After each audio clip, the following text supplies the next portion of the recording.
Father Flavi, bakit po ba hinuhugasan yung paa ng mga apostoles tuwing Maundy Thursday?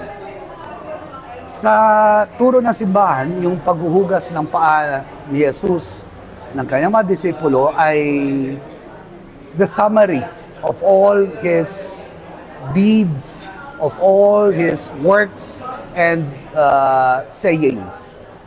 Dito pinakita, ipinamalas yung konkretong paglilingkod ng isang Panginoon, guro at may pagmamahal sa kanyang mga kinasasakupan.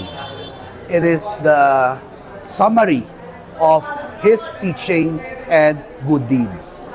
But if I may, following that act of humility and great love is the giving of oneself.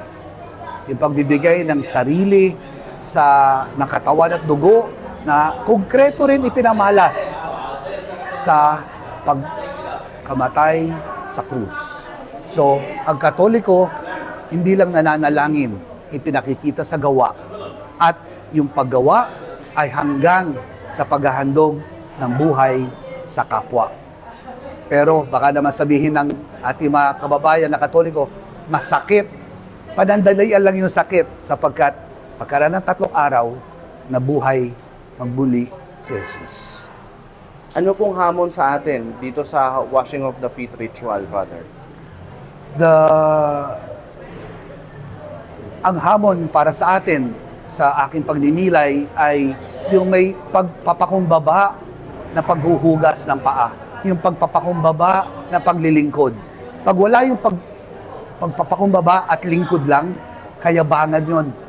Yung pag-ibig na walang serbisyo at sige lang ang yaw-yaw ng bibig, pakitang tao yun.